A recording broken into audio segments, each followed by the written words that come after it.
बागेश्वर धाम के पीठाधीश्वर धीरेन्द्र कृष्ण शास्त्री लगातार मीडिया की सुर्खियों में छाए रहते हैं। उनके प्रवचनों को सुनने के लिए बहुत से लोग पहुंचते हैं। धीरेन्द्र कृष्ण शास्त्री एक ऐसा नाम है जो बहुत से लोगों के लिए अपरिचित नहीं है। उनकी कथाओं को बड़ी तादाद में लोग सोशल मीडिया पर और टेलीविजन के माध्यम से सुनते रहते हैं। बागेश्वर धाम सरकार जो जगह है, जिस जगह पर वो पूजा अर्चना करते हैं, उनको इसी नाम से भी जाना जाता है, बागेश्वर धाम सरकार के नाम से भी जाना जाता है।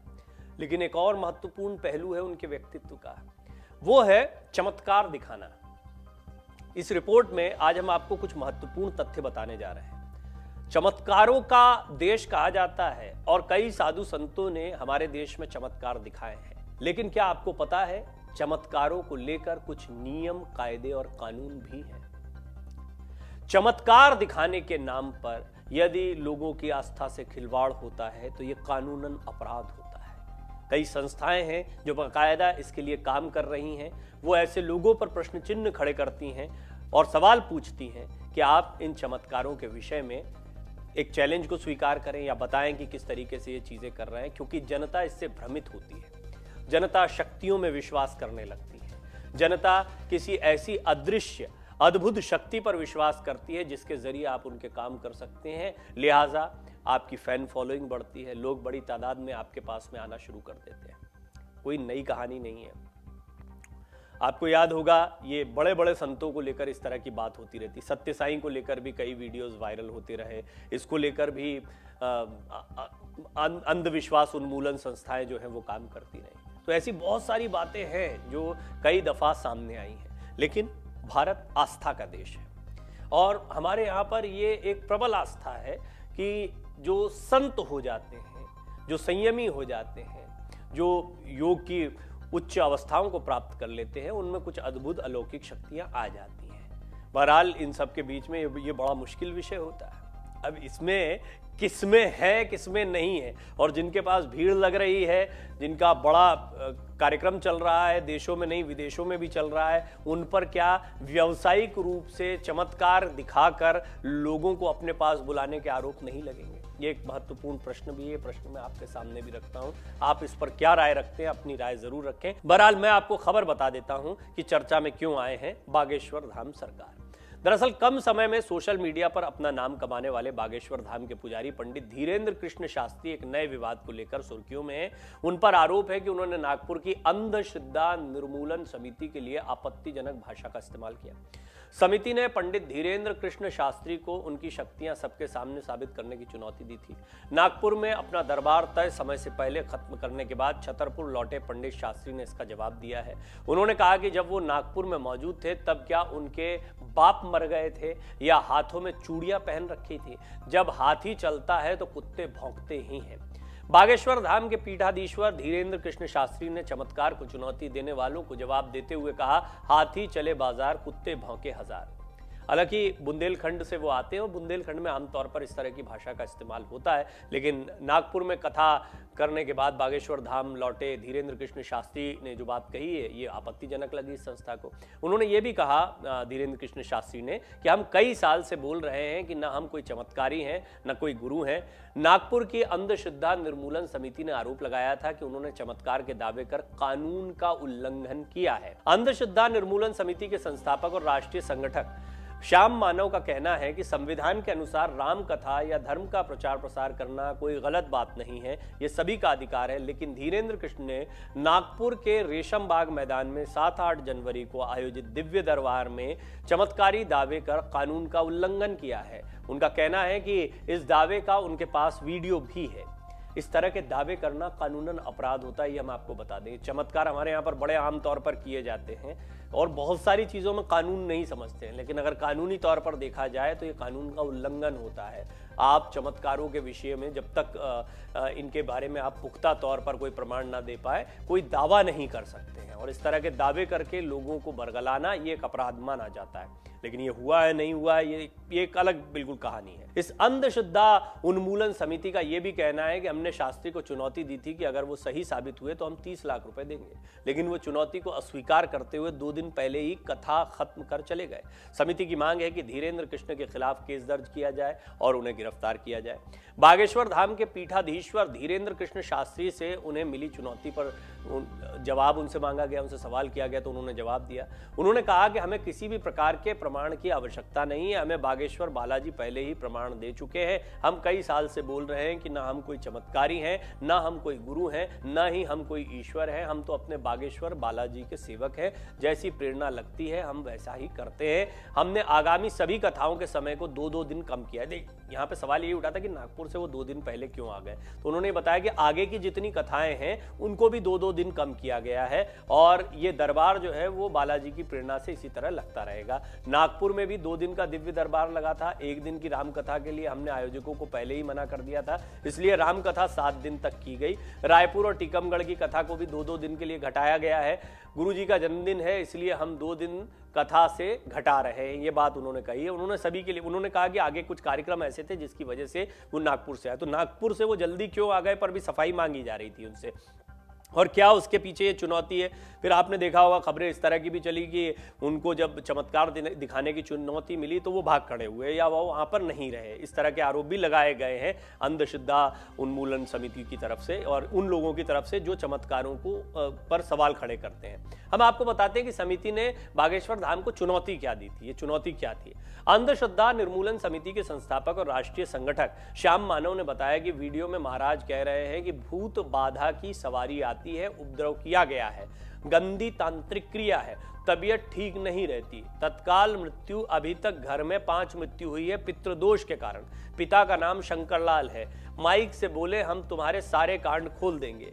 मानव ने आगे बताया कि वीडियो सामने आने के बाद 9 जनवरी को समिति ने महाराज को नाम, आयु, मोबाइल नंबर और दूसरे रूम में रखी 10 वस्तुओं का नाम बताने पर 30 लाख रुपए देने की चुनौती दी थी, लेकिन महाराज ने चुनौती स्वीकार नहीं की और 13 जनवरी तक चलने वाली कथा को 2 दिन पहले 11 जनवरी को खत्म कर दिया और महाराज जी नागपुर से चले गए। समिति के संगठक ने कहा कि हमने सहायक पुलिस आयुक्त अपराध और पुलिस आयुक्त से शिकायत की थी। उन्होंने जादू टोना विरोधी कानून, ये ध्यान रखिए कानून है, जादू टोना विरोधी कानून के तहत बागेश्वर सरकार का भंडाफोड़ करने के लिए 19 जनवरी को आज्ञाराम देवी चौक स्थित गुरुदेव सेवाश्रम में आयोजन किया है। समिति का कहना है कि जरूरत पड़ने पर हम अदालत का दरवाजा भी खटखटाएंगे। इसके अलावा अगर हमारी मांगे नहीं मानी गई तो हम आंदोलन भी करेंगे। नागपुर कथा के आयोजकों का कहना है कि समिति के पदाधिकारी सस्ती लोकप्रियता के लिए ये सब स्टंट कर रहे हैं। आइए अब हम आपको बताते हैं कि बागेश्वर धाम महाराज पंडित धीरेन्द्र कृष्ण शास्त्री कौन है, कैसे बहुत छोटी उम्र में अचानक, आपने पिछले 1-2 साल में सुना होगा इनका नाम बड़ी तेजी से उभर कर सामने आया और बड़े फॉलोअर्स हो गए हैं, अब लोग काफी श्रद्धा रखते हैं। सोशल मीडिया में इन दिनों बागेश्वर धाम महाराज के काफी वीडियो वायरल होते हैं। बागेश्वर धाम के पंडित धीरेन्द्र कृष्ण शास्त्री के वीडियो में दिखने वाले चमत्कार चर्चा का विषय बनते हैं। उनके चमत्कार देखकर और सुनकर लोगों को विश्वास नहीं होता है, ऐसा कैसे हो रहा है, कोई कैसे सारी बातें जानता है, पहले से मन की बातें कैसे जान लेते हैं, नाम कैसे जानते, परिवार के लोगों के बारे में कैसे जानते हैं। बागेश्वर धाम महाराज धीरेन्द्र कृष्ण महाराज के भारत में लाखों की संख्या में प्रशंसक और भक्त हैं। इतना ही नहीं, विदेशों में भी उनकी फैन फॉलोइंग तेजी से बढ़ रही है। विदेशों में भी वो कुछ कथा करने के लिए गए थे अभी हाल के दिनों में। धीरेन्द्र कृष्ण शास्त्री की कई सारी वीडियो सोशल मीडिया में तेजी से वायरल हो रही हैं।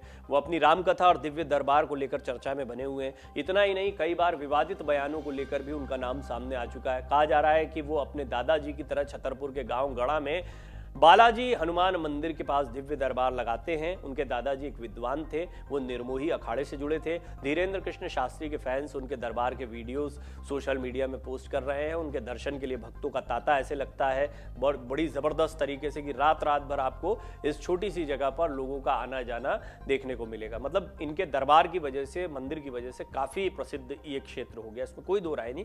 उस जगह में लोगों की बड़ी श्रद्धा है, बालाजी महाराज में बड़ी श्रद्धा है और भगवान के दिव्य दरबार में चमत्कार होते हैं, इस बात से किसी का इनकार नहीं है।